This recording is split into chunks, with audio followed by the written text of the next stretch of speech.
రద్దయిన పెద్ద నోట్లను బ్యాంకుల్లో జమ చేసుకునే గడువు ఈ నెల 30తో ముగియనున్న నేపథ్యంలో అక్రమార్కుల గుట్టురట్టు చేసేందుకు ఆదాయ పన్ను శాఖ సిద్ధమవుతోంది. పెద్ద సంఖ్యలో నగదు జమ అయిన బ్యాంకు ఖాతాలను గుర్తించిన ఐటీ అధికారులు ఆయా ఖాతాదారులకు నోటీసులు జారీ చేసేందుకు ఏర్పాట్లు చేస్తున్నారు. ఒక హైదరాబాద్లోనే ఇలాంటి అనుమానాస్పద ఖాతాలు 4 లక్షల వరకు ఉన్నట్లు సమాచారం. పెద్ద నోట్ల రద్దు నిర్ణయం తరువాత అనుమానాస్పద బ్యాంకు లావాదేవీలు నిర్వహించిన బ్యాంకు ఖాతాదారులపై ఆదాయ పన్ను శాఖ కొరడా ఝుళిపించనుంది. జనవరి 1 నుంచి వీరికి నోటీసులు జారీ చేసేందుకు సిద్ధమవుతోంది. ఒక్క హైదరాబాద్లోనే దాదాపు 4 లక్షల మందికి నోటీసులు జారీ చేయనున్నట్లు సమాచారం. నోట్ల రద్దు ప్రకటించిన తరువాత ఒకేసారి పెద్ద మొత్తంలో ఖాతాల్లో డబ్బు జమ చేసిన వారంతా తమ ఆదాయ వివరాలను ఐటీ శాఖకు చెప్పాల్సి ఉంటుంది. వారిచ్చే సమాధానాన్ని బట్టి తదనుగుణంగా నిర్ణయం తీసుకుంటారు. నోటీసుల జారీ ప్రక్రియకు సంబంధించి కొద్ది రోజులుగా ఐటీ శాఖ అధికారులు కసరత్తు చేస్తున్నారు.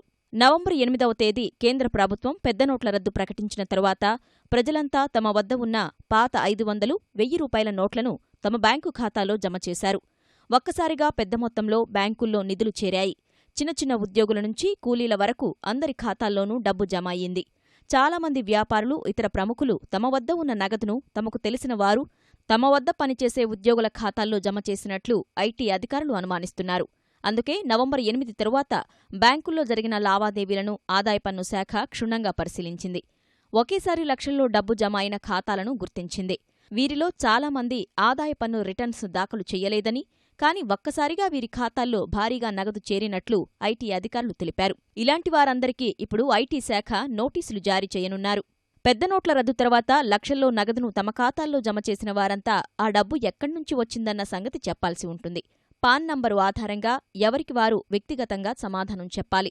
వారిచ్చే సమాధానం ప్రకారం వారి ఆదాయ మార్గాలను ఐటీ అధికారులు విశ్లేషిస్తారు. ఇందులో ఏమైనా అనుమానాలుంటే పిలిచి ప్రశ్నిస్తారు. రద్దయిన పాత నోట్లను బ్యాంకుల్లో జమ చేసేందుకు కేంద్రం ఇచ్చిన గడువు ఈ నెల 30వ తేదీతో ముగిసిపోనుంది. ఆ తర్వాత నుంచి ఐటీ శాఖ నోటీసులు జారీ చేసే ప్రక్రియ మొదలుపెట్టనుంది.